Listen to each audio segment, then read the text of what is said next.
वो पासपोर्ट में सिर्फ हिंदी टू इंग्लिश ट्रांसलेट करना नहीं होता है, आपको समझना भी पड़ेगा। तो मैं पूरी तरह से आपको इस तरह से समझाऊंगा कि आप खुद से सॉल्व कर पाओगे कि क्वेश्चन को कैसे हैंडल करना है। और जिनको नाम मात्र है संस्कृत, जो बचपन से नहीं भी पढ़े हैं ना, वो इस वीडियो को इस प्रकार से समझेंगे कि अगर इस चैप्टर से 10 मार्क्स का क्वेश्चन आएगा तो 10 मार्क्स का 10 मार्क्स आप इस वीडियो को देखने के बाद उठा पाएंगे। नमस्कार दोस्तों। नमस्कार दोस्तों और बच्चों। मैं हूं सूरज कुमार, जो क्लास 1 से लेकर के 12वीं तक की कक्षा तक की पढ़ाई करवाता हूँ। तो आज मैं लाया हूँ आप लोगों के लिए बिहार बोर्ड क्लास 10 के संस्कृत संस्कृत जो विषय होता है उसका अध्याय 2 पाटलिपुत्र वैभवम को लेकर के आया हूँ।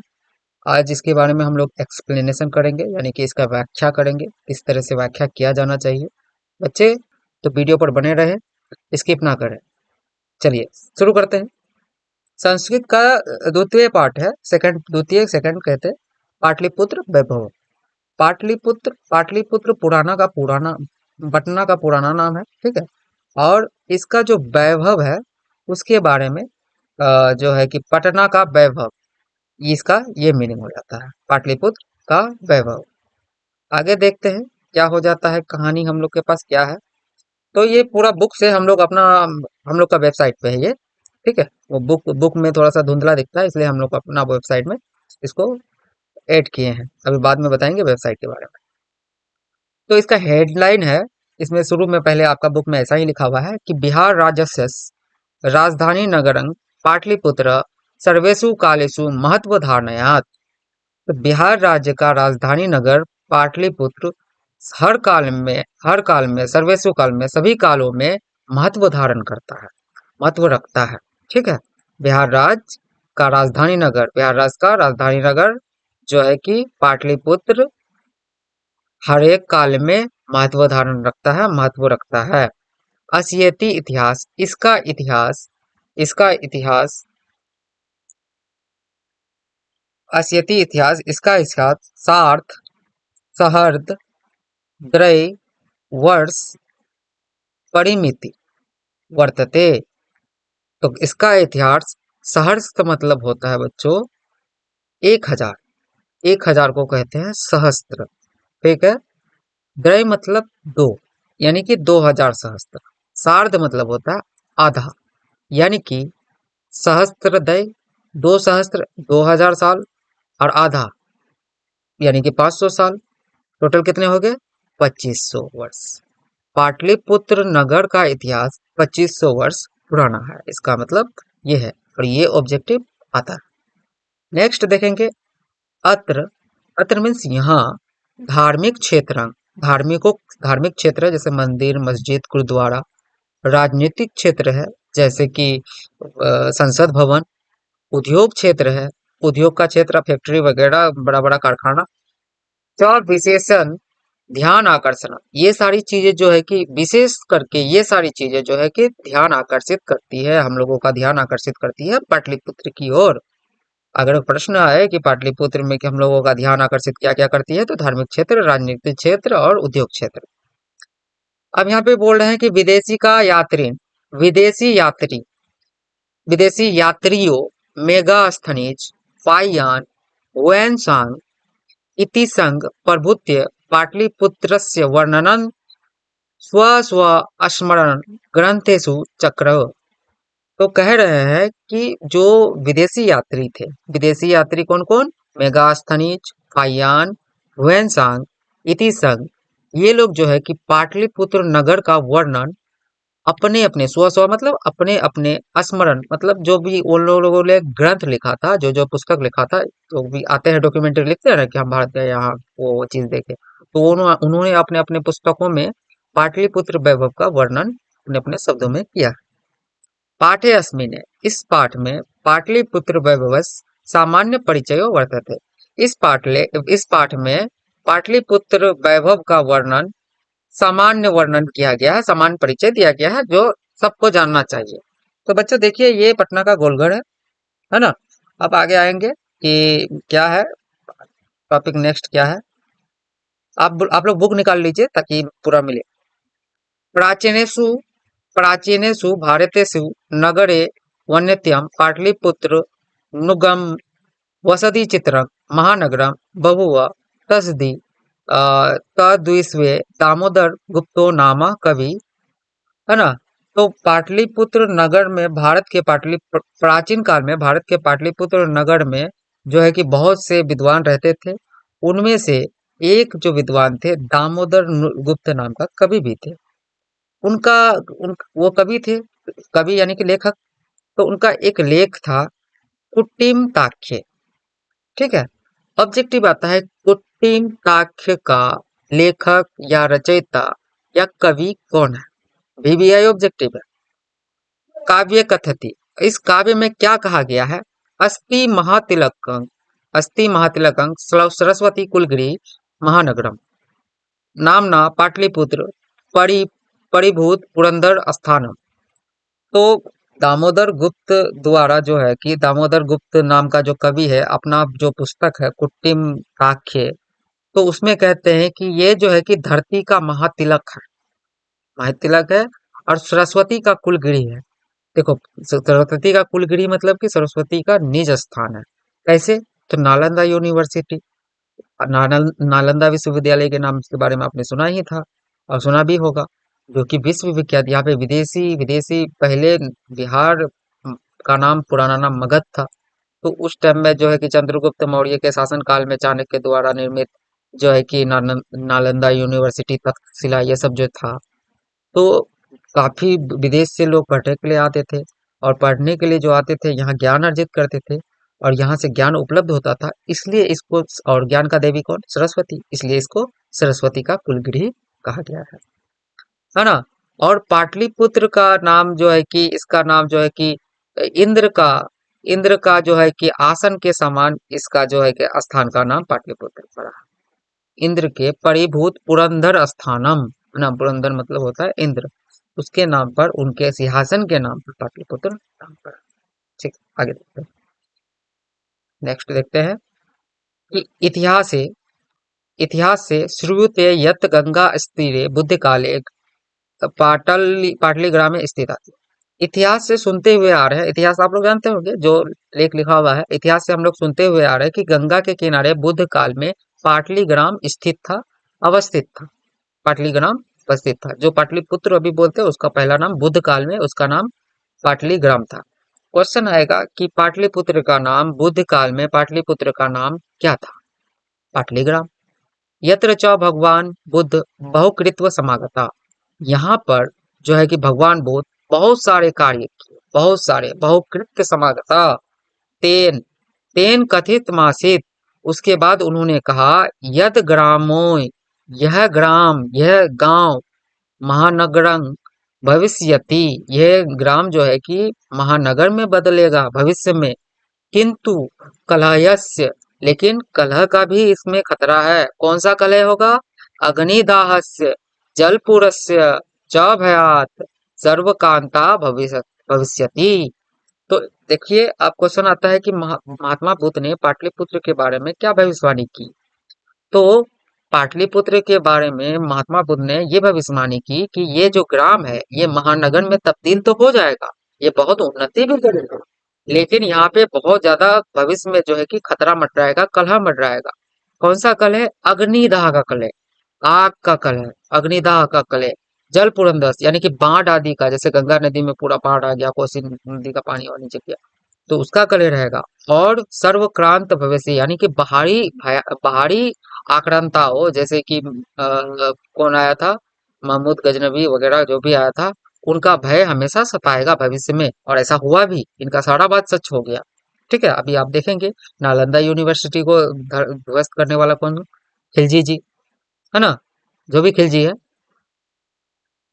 नेक्स्ट देखेंगे कालांतरे, यानी कि कालांतरे, काल मतलब समय, काल के समय के बीतने के साथ साथ ही पाटलिपुत्र ग्राम एवं पाटलिपुत्र मिट्टी कथित, जो समय बीतने के साथ साथ ही, समय गुजरने के साथ साथ ही पाटलिग्राम को पाटलिपुत्र मिति कहा जाने लगा।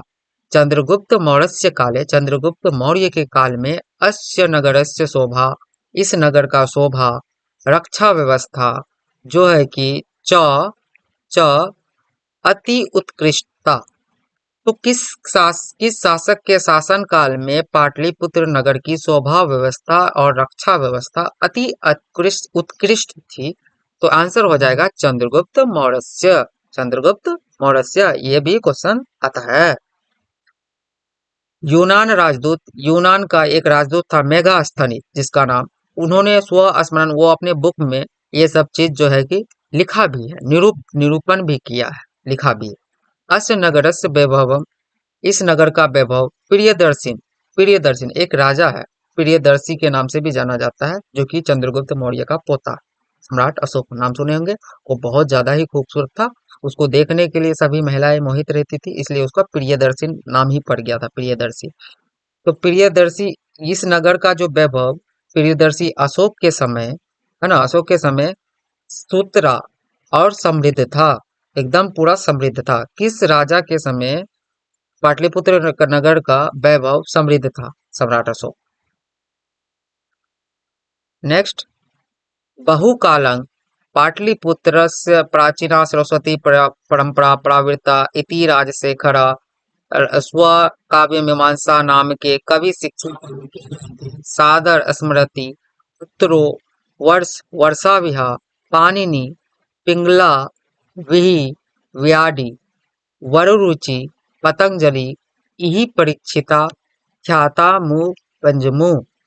बोल रहा है कि बहुत काल से बहुत समय तक जो है कि पाटलिपुत्र जो है कि सरस्वती परंपरा चलता रहा, और यहाँ पे देश विदेश के यात्री तो, देश विदेश के लोग तो ज्ञान अर्जित करते रहे, लेकिन भारत के भी जो बहुत सारे जो है कि ज्ञानी जन यहाँ से ज्ञान अर्जित किए, और विश्व में ज्ञान अपना ख्याति बढ़ाए, ज्ञान लेकर के विश्व में अपना प्रसिद्धि को बढ़ाए।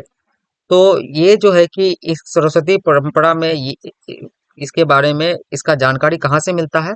एक कवि है राजशेखर, राजशेखर का कवि है, इसका कविता का नाम है, कविता या लेख का नाम है काव्य मीमांसा। बच्चों, प्रश्न आएगा कि काव्य मीमांसा के लेखक कौन है? कुट्टिम ताक के लेखक दामोदर गुप्त, काव्य मीमांसा के लेखक राजशेखर। ठीक है, तो इन्होंने इन्होंने जो है कि अपना ग्रंथ में लिखा है कि यहाँ पे वर्षों तक पाणिनि नाम का, जो संस्कृत के जनक कहलाते हैं, पाणिनि, पिंगला, व्याधि, वरुरुचि, पतंजलि, यहाँ पे ही पढ़े लिखे, यहीं पे परीक्षा दिए, और यहीं से परीक्षा पास करके देश विदेश में अपना ख्याति फैलाई। कतिपयेषु प्राचीन प्राचीन संस्कृतेषु ग्रंथेषु पुराणादिषु पाटलिपुत्रस्य नामांतरण पुष्पपूरं कुसुमपूरं वा प्राप्यते। बहुत सारे जो प्राचीन संस्कृत ग्रंथ है, और बहुत सारे हम लोग का जैसे पुराण आदि है, तो पाटलिपुत्र नगर का नाम उनमें क्या है? पुष्पपुर है और कुसुमपुर है। क्वेश्चन आएगा कि पुराणों तथा प्राचीन ग्रंथों में, संस्कृत ग्रंथों में पाटलिपुत्र का नाम क्या था? पुष्पपुर और कुसुमपुर, ये मिलता है। ठीक है, अनेन ज्ञायते यत् नगरस्य समीपे पुष्पाणां बहुमूल्य उत्पादनं भवति अस्मिन्। ऐसा जान पड़ता है या ऐसा जानते हैं कि इस नगर के समीप पे पुष्पों की, पुष्पानांग यानी कि फूलों की बहुत मात्रा में, बहुल बहुल बहुत ज्यादा मात्रा में उत्पादन किया जाता था, यानी प्रोडक्शन किया जाता था, उगाया जाता, फूल बहुत ज्यादा उगाया जाता था पाटलिपुत्र नगर के समीप में। ठीक है, तो पाटलिपुत्र मिति शब्द की उत्पत्ति जो हुई है, पाटलिपुत्र मिति शब्द की जो उत्पत्ति जो हुई है, ये पाटन नाम के पुष्प से ही हुई है। कौन से पुष्प के नाम पे पाटलिपुत्र मिति की नाम रखा गया? तो पाटल पुष्प के नाम पर, पाटल, पाटल फूल। ठीक, यहाँ देखेंगे, अभी आप लोग को बहुत ज्यादा जानकारी मिलेगा इसमें, बने रहिए। पुत पुतलिका रचनावा मिश्र प्रचलित। तो ये वही बात हो गया, इतना से यही तक है। अच्छा, अब आगे आते हैं। शरत काल किसको कहते हैं? जो ठंडा वाला काल हो, जिसमें ठंडा हो, शीतकाल। शरत काल, शीतकाल में जो शरत काल उसे कहेंगे जहाँ पे वसंत पंचमी वगैरह, हाँ, सरस्वती पूजा जो होता है वसंत पंचमी, उसको शरत भी कहते हैं। तो शरत काल में नगर अश्विनी कौमुदी महोत्सव, शरद काल में नगरों में कौमुदी महोत्सव मनाया जाता था। ये बहुत बड़ा इति महान समारोह, ये बहुत महान समारोह होता था। ये जो है कि कौमुदी महोत्सव किस वंश के काल में होता था, तो गुप्त वंश के शासन काल में होता था। ये सभी को सुनाता है कि कौमुदी महोत्सव किस किस वंश के शासन काल में होता था, तो गुप्त वंश के शासन काल में होता था, जो कि अति प्रचलित था, बहुत ज्यादा प्रचलित था। जिस प्रकार अभी कोलकाता का दुर्गा पूजा प्रसिद्ध है, अभी प्रयागराज का महाकुंभ प्रसिद्ध है, ठीक उसी प्रकार कौमुदी महोत्सव भी बहुत ज्यादा ही प्रसिद्ध था। तत्र सर्वे जना आनंद मग्ना अभवम। यहाँ पर जो है कि हम सभी लोग जो है आनंद मग्न होकर के रहते थे। संप्रति इसके अलावा दुर्गा पूजा के अवसर में तादृश्य एवं समारोह दृश्य थे। और इसके अलावा दुर्गा पूजा महोत्सव भी होता था, जो कि लेकिन सबसे बड़ा महोत्सव कौमुदी महोत्सव, उसके अलावा दुर्गा पूजा महोत्सव भी होता था। काल चक्र वसात यद्यपि मध्यकाले पाटलिपुत्रं वर्ष सहस्त्र परिमिति जीर्ण भूतंग। तो वो खिलजी जी जो आए थे, अलाउद्दीन खिलजी, उन्होंने नालंदा यूनिवर्सिटी जी को खत्म कर दिया, बहुत कुछ जलाया, मंदिरों को तोड़ा फोड़ा। तो समय के बीतने के साथ साथ ही मध्यकाल में जो है कि हजारों वर्ष तक जो है कि पाटलिपुत्र जो है जीर्ण अवस्था में रहा। जीर्ण मतलब कि एकदम खराब दशा में, जीर्ण मतलब बूढ़ा होता है, वैसा दशा जो खत्म होने वाला हो, उसको कहते हैं जीर्ण। जीर्ण अवस्था में रहा। और उसके बाद जो है तस्य संकेते अनेकेषु, इसका संकेत जो है कि अनेक साहित्य ग्रंथेषु मुद्रा राक्षसेषु लभ्यते।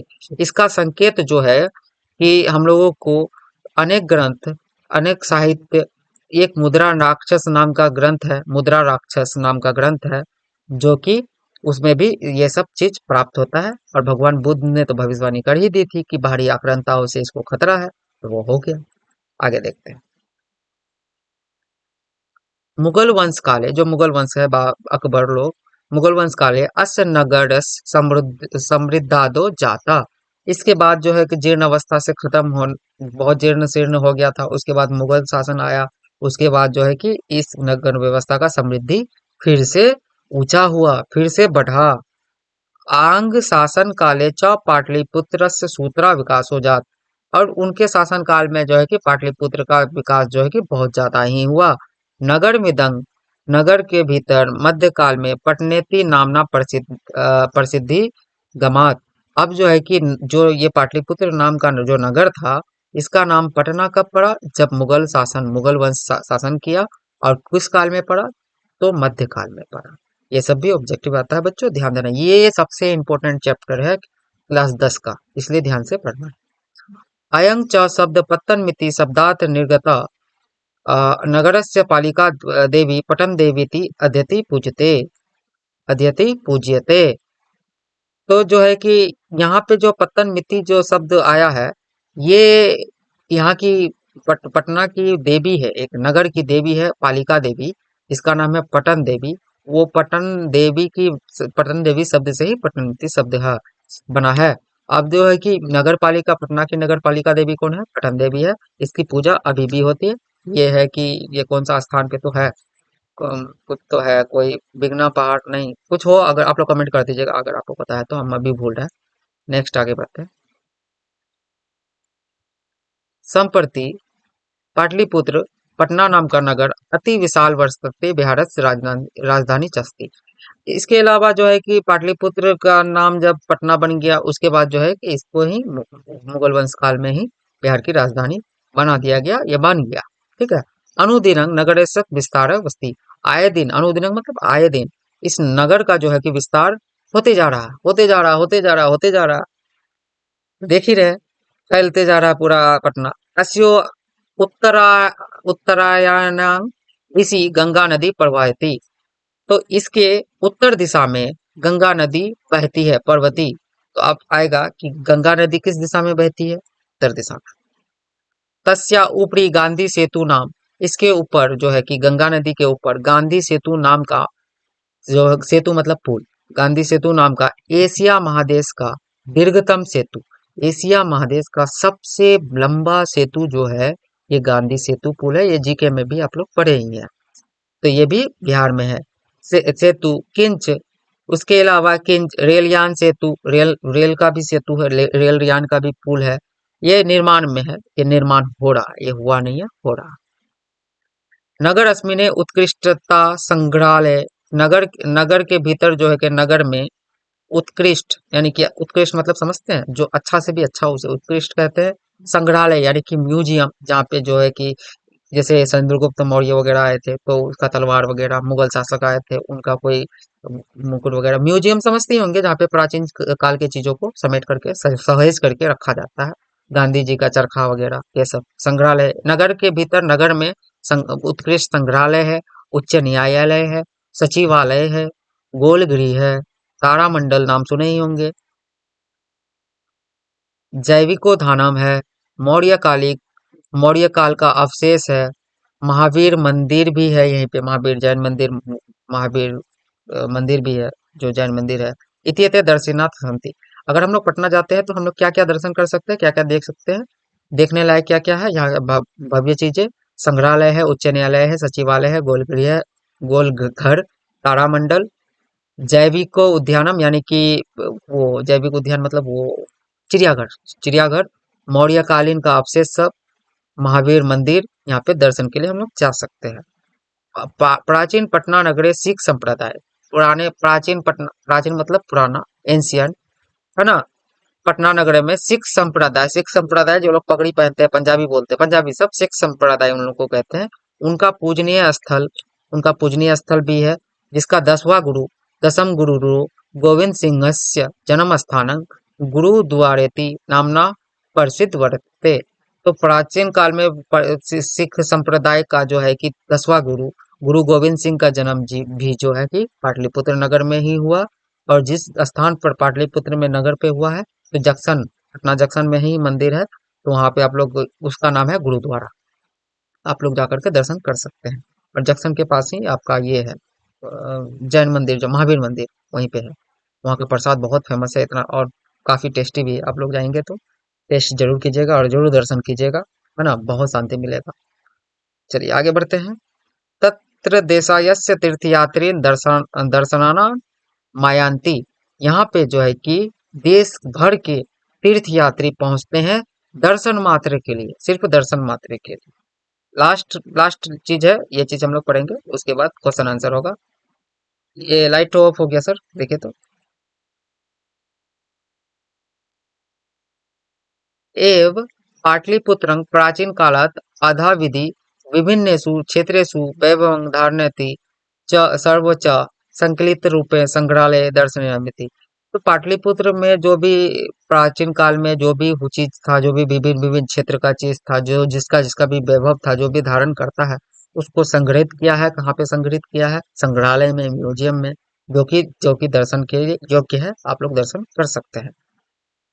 पर्यटन मानचित्रे नगरम विद्यम महत्वपूर्णम, और पर्यटन के नजरिया से यानी कि घूमने, टूरिज्म के नजरिए से ये नगर का जो पाटलिपुत्र पटना का ये सब महत्वपूर्ण चीज है ना। तो ये होता है हम लोग का चैप्टर समाज से समाप्त। और आप लोग होप आप लोग समझ सके होंगे काफी सरल भाषा में। बच्चों हम लोग शब्दार्थ देखेंगे, है ना।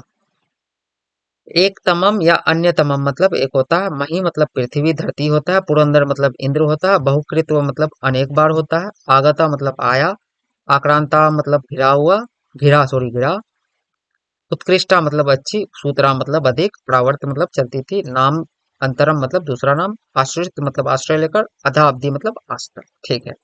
अब क्या है कि प्रश्न उत्तर है, ऑब्जेक्टिव है, एमसीक्यूज है। तो हम लोगों का जो चैनल का नाम है, मतलब आप लोगों को इस वीडियो के नीचे लिंक मिल जाएगा। किस चीज का लिंक मिलेगा? तो लिंक मिल जाएगा पीडीएफ का। ठीक है, पीडीएफ का मिल जाएगा। आप लोग को यहाँ से क्लिक कीजिएगा तो एक वेबसाइट खुलेगा, हम लोगों का खुद का वेबसाइट है, TEACHERS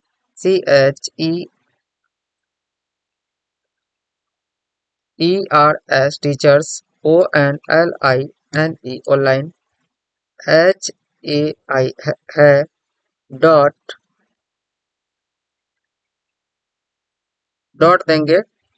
ठीक है, डॉट देंगे बच्चों, जो भी हो उसके बाद देंगे इन, IN देंगे, आपको मिल जाएगा। टीचर्स जो चैनल का नाम है वही सेम नाम है, टीचर्स ऑनलाइन है, डॉट इन लगाना है आपको गूगल पे। अगर नहीं मिलता है यहाँ पे, अगर आपको लिंक नहीं मिल पाता तो आप इस चैनल को विजिट कीजिएगा, आपको यहाँ से ये पीडीएफ मिल जाएगा और आप लोग नोट कर लीजिएगा।